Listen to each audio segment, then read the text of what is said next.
Chapter 4। हमें कौन कौन सी चीज़ पीछे धकेल रही है।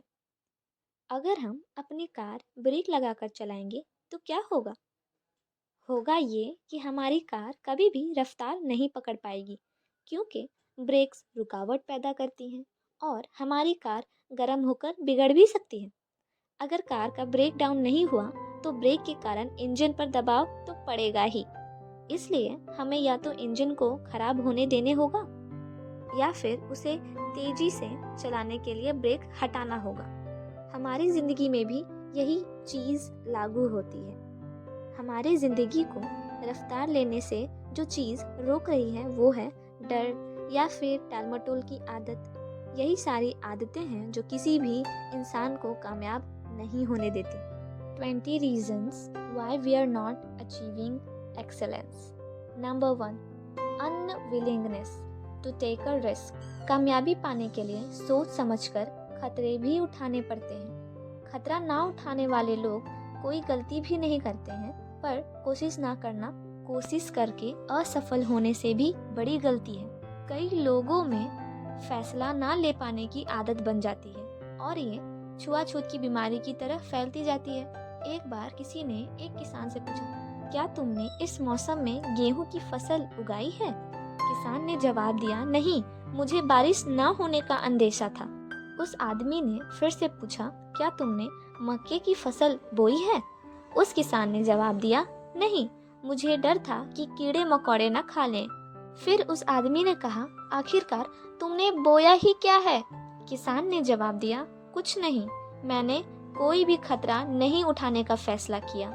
नंबर 2, लैक ऑफ परसिस्टेंस, लगातार कोशिश की कमी। जब मुश्किलों पर काबू पाना नामुमकिन लगता है, तब उस मुसीबत से भागना सबसे आसान रास्ता हो जाता है। ये बात हर शादी, नौकरी और रिश्ते पर लागू होता है। जीतने वाले लोग भले ही चोट खाते हैं, पर कभी मैदान नहीं छोड़ते।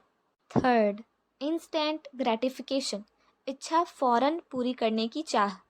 कई लोग रातों रात करोड़ कमाना चाहते हैं, इसलिए लॉटरी और न जाने क्या क्या शुरू किया जा रहा है। आजकल तो हमें जागने से लेकर सुलाने तक के लिए गोलियां बनाई जा रही हैं, क्योंकि लोग बस एक गोली खाकर अपने कतों से छुटकारा पाना चाहते हैं। इच्छा तुरंत पूरी करने की चाह रखने वाले लोग उसके नतीजे के बारे में नहीं सोचते।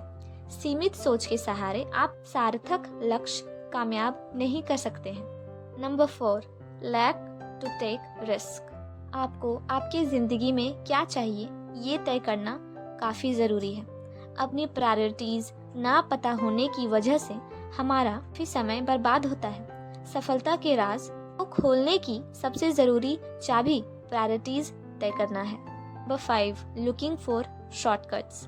एक राजा ने अपने सलाहकारों को इतिहास के कुछ अच्छी बातें को लिखने के लिए कहा, ताकि वो अपनी आने वाली पीढ़ियों को बता सके।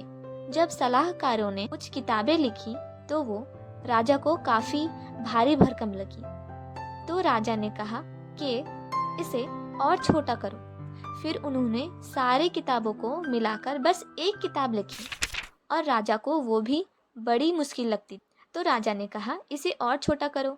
फिर उन्होंने एक पेज दिया, पर राजा को एक पेज भी मुश्किल ही लग रहा था। फिर राजा ने कहा, अगर एक सेंटेंस आने वाली पीढ़ियों को जाना हो तो वो क्या होगी? फिर उन्हें एक सेंटेंस दिया गया और वो सेंटेंस था कि खाना फ्री में नहीं मिलता। इसका मतलब था हम दिए बिना कुछ पाने की इच्छा नहीं कर सकते। आने वाले रिजल्ट्स को जल्दी पाना चाहते हैं और हर चीज़ का बस 1 मिनट में चाहते हैं। पर दिक्कत की बात तो ये है कि ऐसा कोई तरीका ही नहीं है। नंबर 6, सेल्फिशनेस एंड ग्रीड, स्वार्थ और लालच। एक किसान को कहा गया कि वो एक दिन में जितना चाहे जितना चलेगा उतनी जमीन उसको दी जाएगी, पर बस शर्त इतनी है कि शाम तक उसे उसी जगह पे वापस आना होगा जहाँ से उसने शुरुआत की थी। और क्योंकि वो किसान कोई भी मौका गंवाना नहीं चाहता था, वो बस चलता गया बिना कुछ सोचे समझे। वो पूरे दिन चलता रहा और कूदता रहा और दूर भी निकल गया और काफी थक भी गया। जब वो वापस वही जगह पर गया तो वही बसा। क्योंकि वो पूरे दिन बस चलता रहा था, काफी थक गया था, इसलिए वो उस जगह पे आ तो गया, मतलब उसने अपनी शर्त पूरी तो की, पर उस जमीन में रहने के लिए जी न सका। स्वार्थी नजरिया रखने वाले लोग दूसरों के हित के बारे में कभी नहीं सोचते, उनके साथ भी बुरा होता है। Reason number 7, lack of conviction, विश्वास की कमी। जिन लोगों को अपने आप पर भरोसा नहीं होता है, वो लोग सड़क के बीचों बीच चलने वाले लोग होते हैं। अब ज़रा सोचिए कि जो लोग सड़क के बीचों बीच चलते हैं, उन लोगों का क्या हाल होता है। इसलिए हमें खुद पे विश्वास होना ही चाहिए। 8, lack of understanding of the natures law. सफलता उसूलों का है और ये उसूल कुदरत के हैं। बदलाव कुदरत का उसूल है। हम सब या तो कोई काम कर रहे हैं या फिर काम बिगाड़ रहे हैं, पर बदलाव सब में हो ही रहा है। कोई ऐसी चीज़ नहीं है जिसमें बदलाव ना हो रहा हो। Number 9, unwillingness to plan and prepare. जीतने की इच्छा तो सब में होती है, पर जीतने के लिए तैयारी करने की इच्छा बहुत कम में होती है। ज़्यादातर लोग लाइफ के प्लानिंग नहीं बल्कि नाइट आउट की तैयारी करते हैं। पर सही बात तो ये है कि सफलता तो उसी को मिलती है जो उस सफलता को पाने के लिए प्लानिंग करता है। नंबर 10, रेशनलाइजेशन, बहाने बनाना। जीतने वाले लोग बारीकी से आज परख तो करते हैं, पर कभी भी बहाने नहीं बनाते हैं। बहाने बनाना हारने वाले लोगों की आदत होती है। वो लोग तो बहानों के ऊपर पूरी किताब लिख सकते हैं।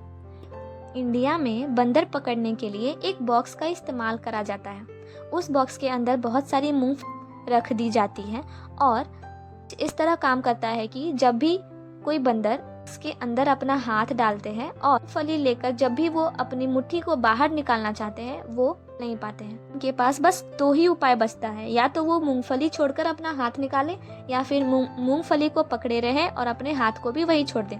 और ज्यादातर बंदर यही करते हैं कि मूंगफली को नहीं छोड़ते और फंस जाते हैं। हम इंसानों के साथ भी कुछ ऐसा ही होता है। हम अपने प्रॉब्लम्स को छोड़कर आगे बढ़ते ही नहीं हैं, जबकि सफल होने के लिए हमें अपने प्रॉब्लम्स को भुलाना होगा। Number 11, not learning from past mistakes. इतिहास से सबक ना लेने वाले लोग कहीं के नहीं रहते। अगर हमारा नज़रिया सही हो तो हम अपनी गलतियों से सीख सकते हैं। असफलता सफ़र का अंत नहीं, बल्कि बस एक भटकाव होती है। हमें बस उस भटकाव में आना नहीं है, बल्कि लगातार लगे रहना है। Number 12, inability to recognise opportunities. अपने सही अवसर का चुनाव करना भी सफल होने के लिए काफ़ी मदद करती है। हमें ये बात समझनी होगी कि हमारा दरवाज़ा बार बार नहीं खटखटाएगी, इसलिए हमें सही अपॉर्चुनिटीज़ को छोड़ना नहीं चाहिए। Number 13, fair. असफलता से भी ज़्यादा बुरा असफलता का डर होता है। किसी भी इंसान के साथ सबसे ज़्यादा बुरा बस फेलियर नहीं होता है, क्योंकि काफ़ी सारे लोग तो कोशिश करने से पहले ही हार मान लेते हैं। Number 14, unable to use talent, यानी प्रतिभा का इस्तेमाल ना कर पाना। अल्बर्ट आइंस्टाइन और विलियम जेम्स का कहना था कि वो लोग सिर्फ 15 से 25% इंटेलेक्चुअल का ही इस्तेमाल किया है। हमारी सबसे बड़ी दिक्कत ये है कि हम में से कई लोग बस इच्छा लिए ही मर जाते हैं, और हम सब के जिंदगी की सबसे दुखद लाइन ये है कि मुझे ये करना चाहिए था। नंबर 15, लैक ऑफ डिसिप्लिन, अनुशासन की कमी। आपने कभी ये सोचा है कि कुछ लोगों को ही सक्सेस क्यों मिली? असलियत में डिसिप्लिन का ही दूसरा नाम लगातार कोशिश करते रहना है। लगातार कोशिश करने की कमी को ही अनुशासन की कमी का नतीजा होती है। ओस और कछुए की कहानी हम सब जानते हैं, और हम सब ये जानते हैं कि उस रेस में कछुआ जीता था, और वो इसलिए जीता था क्योंकि उस कछुए ने लगातार कोशिश करनी कभी नहीं छोड़ी, और वो अंत तक बस लगातार कोशिश करता रहा था, और आखिर में वह रेस जीत भी गया। किसी ने कल्पना भी नहीं की थी। नंबर 16, पुअर सेल्फ स्टीम, आत्मसम्मान की कमी। अगर कोई खुद की इज्जत नहीं करता है और अगर खुद को लेकर वो सीरियस नहीं है, तो उसे सेल्फ स्टीम की कमी कहते हैं। ऐसा इंसान ना तो किसी की इज्जत करता है और ना खुद की, और ऐसे लोग जो भी करते हैं वो बस अपने ईगो को सेटिस्फाई करने के लिए ही करते हैं। नंबर 17, लैक ऑफ नॉलेज, ज्ञान की कमी। अपनी अज्ञानता को जान लेना ही ज्ञान।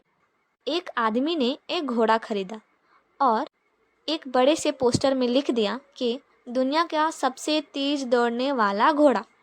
मालिक ने ना तो कोई प्रैक्टिस करवाई, बस उसे एक रेस में दौड़ा दिया और जब वो लास्ट आया तो फिर से एक नया पोस्टर बनाया और इस बार उस पोस्टर में ये लिख दिया कि घोड़े के लिए सबसे तेज दुनिया। बहुत से लोग बस इसलिए सक्सेसफुल नहीं हो पाते हैं क्योंकि वो पूरा दिन बस अपनी किस्मत को दोष दे रहे होते हैं।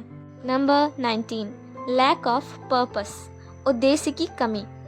महान मस्तिष्कों में उद्देश्य होते हैं जबकि दूसरे लोगों के पास केवल इच्छाएं होती हैं। कोई भी सक्सेसफुल इंसान तभी सक्सेसफुल हो पाता है जब उसके पास एक सही रीज़न हो और एक स्ट्रॉन्ग विल पावर हो, मतलब ना टूटने वाली प्रबल इच्छा, और तब वो जाकर सक्सेसफुल होता है। Reason number 20, lack of courage, साहस की कमी। सफल लोग चमत्कार घटित होने या कोई काम आसानी से हो जाने की आशा नहीं करते हैं। प्रेयर्स तभी कबूल किए जाते हैं जब हम अपना काम साहस के साथ करते हैं। करेज और कैरेक्टर ये दोनों चाहिए होते हैं सक्सेस के लिए। बिना एक सही पर्पस, बिना करेज, बिना कैरेक्टर के सक्सेस मिलना तो मुश्किल है, मुश्किल ही नहीं नामुमकिन है। ओए होए, हमारी इस न्यू जर्नी में आप सबका स्वागत है। क्या मैं आपसे एक सवाल पूछ सकती हूँ? अरे अरे, घबराइए नहीं, एक छोटा सा ही सवाल है। क्या आपने कभी इस लाइफ इको को एक्सपीरियंस किया है? क्या कभी ऐसा हुआ है कि आपने किसी की मदद करी हो और आपको भी मदद मिली हो? आप ये मुझे कमेंट करके भी बता सकते हैं। शुक्रिया।